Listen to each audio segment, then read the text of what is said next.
Brother Guy Consolmagno grew up in Detroit and then studied undergrad at MIT. His PhD in planetary science is from the University of Arizona Lunar and Planetary Laboratory. I'm a speech comm liberal arts major. In 1989, he entered the Society of Jesus, the Jesuits, and took vows as a brother in 1991. On entering the order, he was assigned as an astronomer with the Vatican Observatory. He has been curator of the Vatican's extensive meteorite collection, I believe, since. In addition to his continuing professional work in planetary science, Brother Guy studied philosophy and theology. He's the author of co-author of numerous scientific papers, books, articles, etc. I was just sitting with someone at the table who's seen him on TV several times. There's even an asteroid called Little Guy. In 2014, Brother Guy was awarded the Carl Sagan Medal for outstanding communication by active planetary scientists to the general public. And in September 2015, His Holiness Pope Francis named Brother Guy to be the director of the Vatican Observatory. So please welcome Brother Guy Consolmagno. Thank you. It turns out that when you're made the director of the Vatican Observatory, you are ex officio a member of the Roman Curia. So if we can show the first slide here. Once a year at Christmas time, the Pope invites all of the movers and shakers, the people who run the church, into a big audience room. It's just a glorious room, as you can tell from the pictures. And what Pope Francis mostly does is remind people that they're being a little bit too worldly and too interested in their status. Well, I am in that picture. And the next slide, way in the back, the seats are assigned. But do the next one, I think you can see a little circle. That's me. In the absolutely back, but I'm in the room. I am the director of the...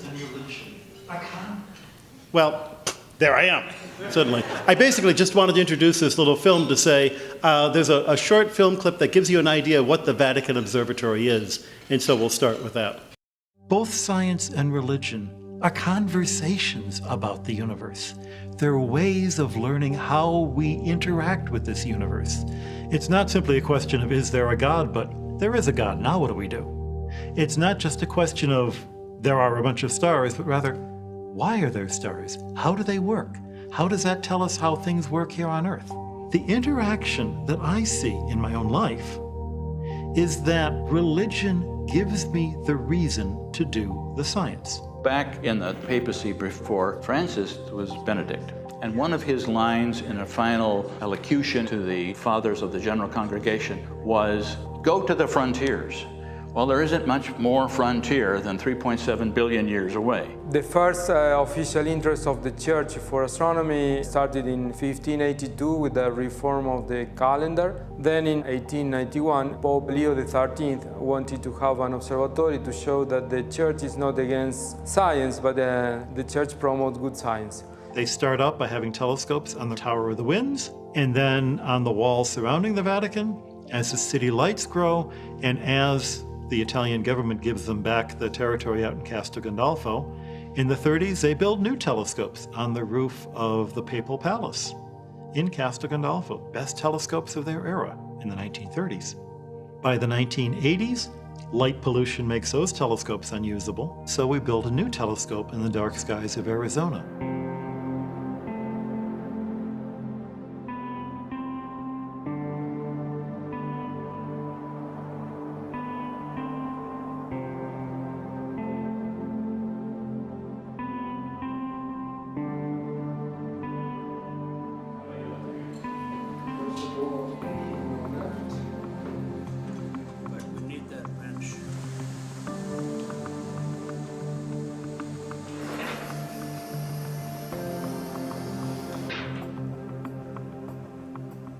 I'm Father Jean-Baptiste Kikwaya Eluo.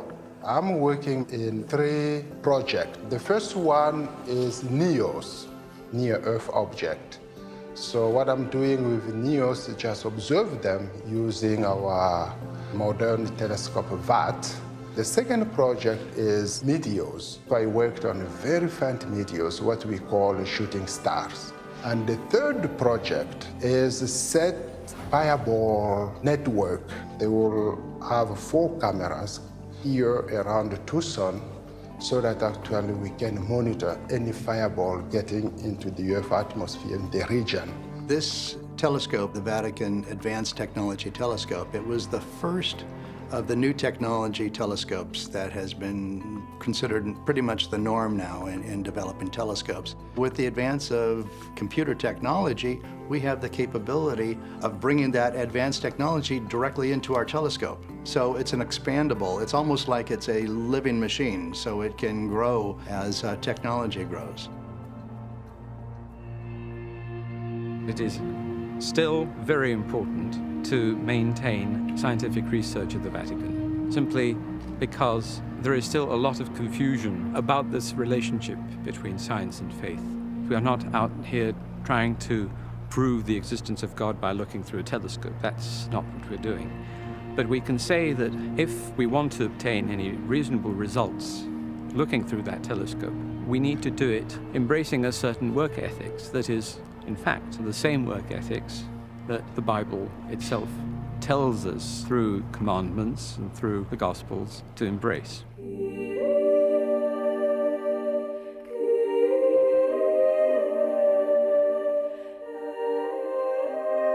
Human beings look at the stars and wonder. They want to know, what is that? What is that about? How do I fit in? They hear about the moon landing and they want to know, what was that like? Very well. If we're part of the human race, we're part of the race that went to the moon. We're part of the species that looked at the stars and wondered, what the heck are those things? Looking at the sky reminds you that there's more to the universe than what's for lunch. What's more, if you believe in a universe that God so loved that he sent his son, then not only are you going to want to study the universe because it's kind of cool, it's an act of worship. It's an act of getting closer to the Creator and getting closer to a universe, as St. Athanasius said 1,500 years ago, was cleansed and quickened by the Incarnation. Then, doing science is an act of worship.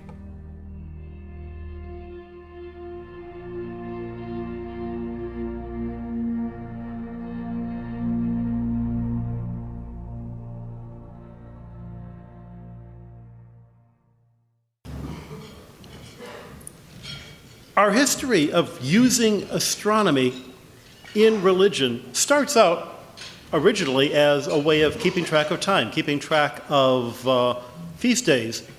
And one well-known example of this was, of course, in 1582, when the Council of Trent had told the popes to fix the calendar. Pope Gregory put together a committee of people, and the committee actually came up with a pretty sensible answer. I could go on for hours and all the mathematics and the details of it, but we have here a picture of a fellow named Christopher Clavius, Jesuit mathematician, who wrote the book explaining how the new calendar was going to work. Not only did they eliminate the 10 days and change the way that leap years work so that we wouldn't be shifting out of kilter, but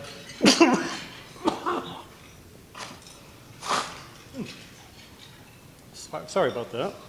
'Tis the season. But also, they worked out a new way of determining the date of Easter. Most of you probably have learned that Easter is the Sunday after Passover, or the Sunday after the first full moon after the first day of spring, which kind of works if you can work out when spring is going to be. What happens if the first Sunday is Passover? Well, then you go a week later. What happens if it's Sunday in one part of the world and Saturday in a different part of the world? Because by the 1500s, we're going around the world and we have missionaries in all different parts of the world. And how are they going to determine it? How are they going to calculate it?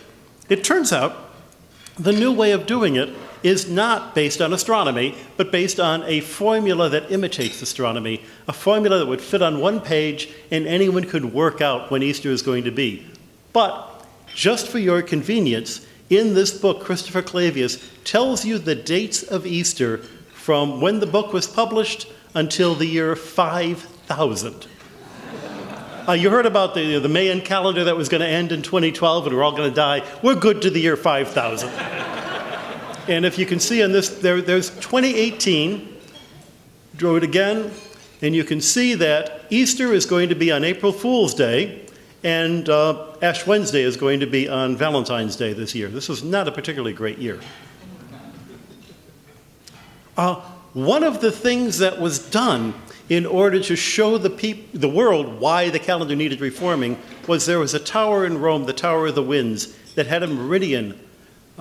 Basically, you have a dark room with the wall to the south has a small hole that acts like a pinhole camera and focuses the light of the sun onto the ground. When it crosses the north-south line, you can see is it way towards the north because the sun is really low, like the wintertime, way high because the sun is very high and it's the summertime, or is it exactly halfway between? And the famous one that people talk about is in Rome, but frankly, it's a fake because you can't see the entire stretch of the passage of the sun. We discovered this. The BBC program, The Sky at Night, rented the room to measure and photograph the spot of the sun crossing the meridian line, only they were there too close to June, and the angle was so high that the light actually doesn't get through the hole in the wall, as we discovered waiting for it to come. But there are places where you can do this, especially cathedrals. And this cathedral in Bologna was the first one that a scientist named Cassini used. He not only was able to work out the calendar, but also he was able to work out the latitude and longitude of Bologna by measuring this, using this cathedral as a giant telescope, in effect. This was so useful that he got a job running the Paris Observatory, and he mapped out the first accurate map of France by setting up these meridian lines in churches all across France. He presented the map to King Louis, who said, "For all the wars where I've lost territory, this map has lost me even more territory." They found out France is a little bit smaller than they thought it was. But it also shows that the church was using its physical buildings as a way of getting to know the size and the shape of the earth and the passage of time, the beginnings of science. When you think of science in the church, you always think about Galileo, and I could talk for hours about Galileo. I've just finished doing a program for Now You Know Media, which is one of these wonderful places where you can get these 25-minute programs, 12 at a time. You can listen to them on your car. And they said, could you do one about Catholic scientists? Well, there are lots of Catholic scientists. One of them was Galileo. Yeah, he was a Catholic. He was a good Catholic before, during, and after his trial. His two daughters were nuns. He never married their mom. He was an Italian Catholic, but still. Galileo, of course, got into a bit of a fight with the Jesuits.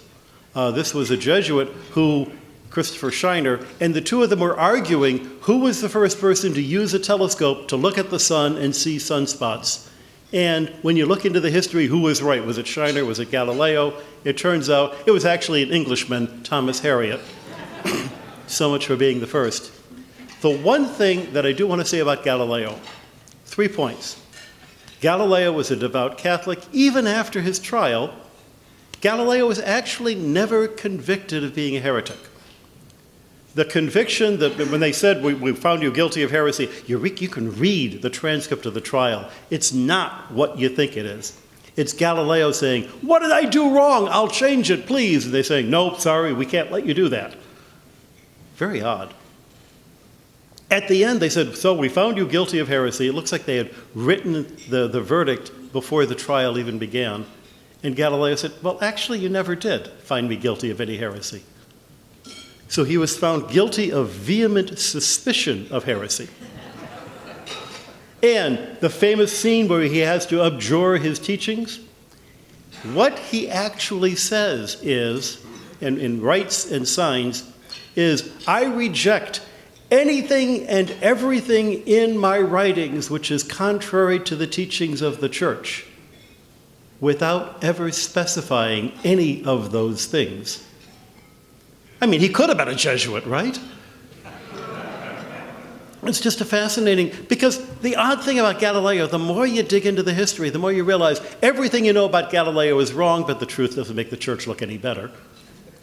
The trial occurs after he's been doing what he was doing for 20 years, being supported by the Pope, being supported by the church, and nobody is really sure why the trial happened. It's one, you can go into the, read biographies. There are hundreds of biographies, and everyone gives a different story. The two favorite theories is, one, the book made the Pope look bad, and so he wanted to get back at Galileo. Quite possible. The second, if I had told you that some event occurred in America in October of 2001, most of you would think, oh, that was right after 9/11. If I was to tell you that some event occurred in America in January of 1942, you're thinking, oh, of course, right after Pearl Harbor. The Galileo trial occurred right after events just that momentous in the 30 Years' War. And the Pope was being accused of secretly supporting the Protestant side in the 30 Years' War because the Spanish were the other side and he didn't like the Spanish. It could have been something all tied up with the politics of the 30 Years' War. Nobody's ever been able to actually work out what that would be. The fascinating thing is, no matter what it was, the church was wrong in using its ecclesiastical authority for reasons that had nothing to do with religion. And that's why Galileo received the apology from Pope John Paul II in 1993. Enough for Galileo. Let's move on to the next slide. There was a lot of science from the time of Galileo up into the end of the 19th century, and nobody ever thought anything about that would be unusual. If you look into the science books of the 18th century, who are the people doing science? What does it take to be able to be a scientist? You have to have an education. You've got to have an interest in doing it. You've got to have the free time to do it. There was either noblemen, medical doctors, or clergymen. And in fact, most of science is just keeping records. And what do you call keeping records? It's clerical work, right? Why is it called clerical work? Because originally it was done by clerics. When you're a parish priest, you know how to keep records. And keeping records is 50% of doing science. And so science was done by the clergy.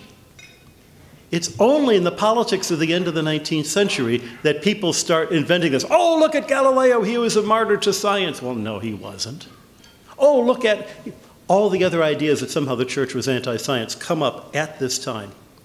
And to counter that, Pope Leo XIII establishes an actual national observatory. He also liked the idea that the Vatican city-state, which at that time was just the area around St. Peter's, nonetheless was an independent country. He establishes a Vatican observatory so that everyone can see that the church supports science. And in this image here, if you can see it, there's the coat of arms of Pope Leo XIII, which by coincidence has a comet in it, which I always thought was a nice coincidence. Next slide. One of the things they do is they join an international group that are going to photograph the sky. The sky is so big that one observatory alone can't photograph the entire thing, but they have 18 observatories with identical telescopes, all of them national observatories. The Vatican's one of them. They photograph the sky, and then they have to measure the dots of starlight on every photographic plate, measure their position, and come up with an atlas. You need a computer to do that. In fact, the Vatican had 4 computers. These nuns who worked the Sisters of the Child Mary, and they were the ones who did the detailed measurements that came up with the original atlas of the sky. We now have a telescope under construction that will repeat what this survey did over a period of 50 years. We now have a telescope that will do it 3 times a week. By measuring the star positions and see how they move and see how the stars vary, you actually can get a heck of a lot of fascinating science. The old plates, meanwhile, we are scanning and digitizing so that we can compare where the stars were in 1890 with where we see them today. In the 1930s, as you saw, the Vatican and Italy came to an agreement, and the old papal territory up by Castel Gandolfo was given back to the Vatican.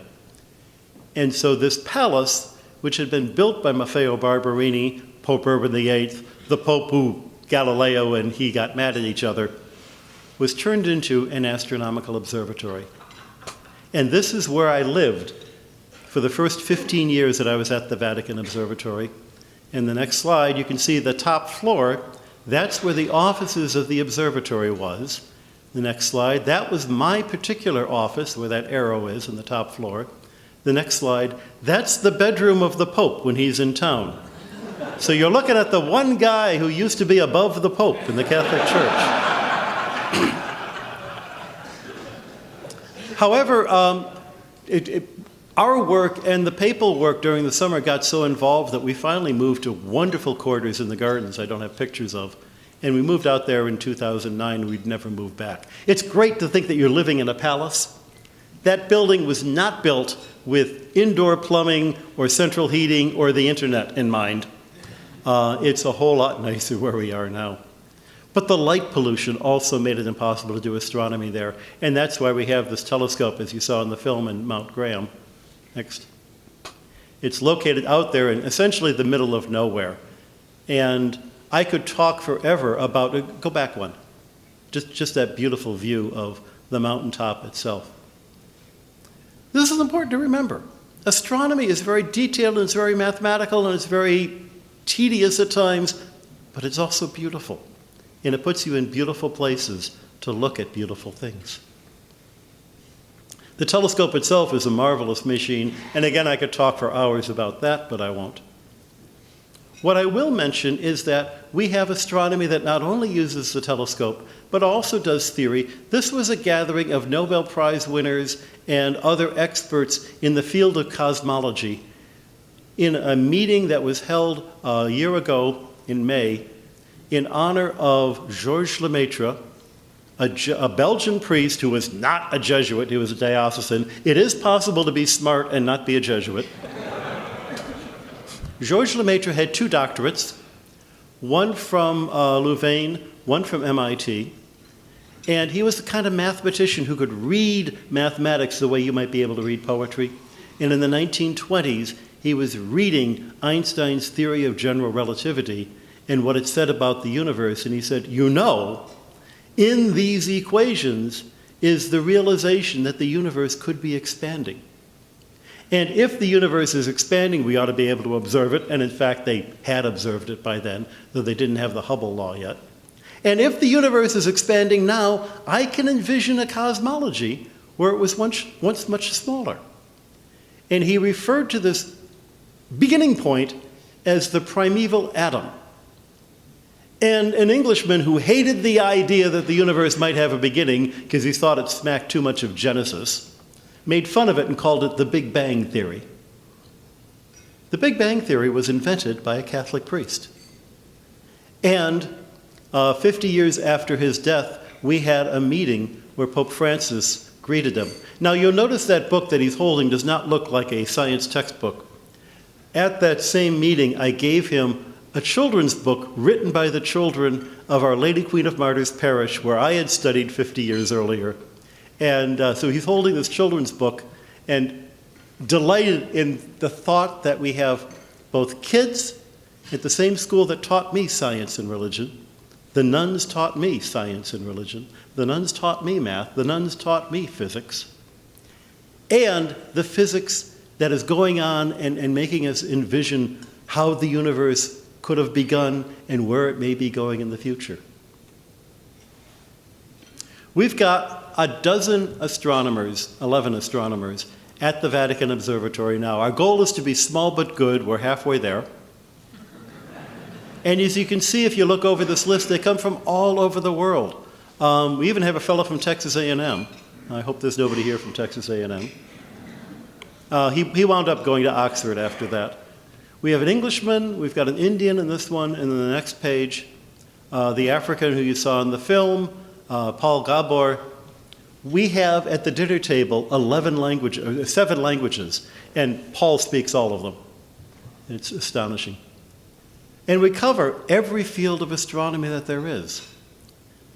But I want to end by going back to Michigan, going back to the summer cottage that I spent my summers in as a little kid. Because there's a moment I remember, rainy day, when I couldn't go out to play, and my mom, to entertain me, comes out, deals the card. We're sitting in that porch there. I can remember hearing the rain. And as we're playing rummy, I suddenly had one of those little insights that you have when you're 10 and suddenly you see the world. And I'm thinking, she's a grown-up. I'm a kid. She could win this game anytime she wanted. Why is she playing with me?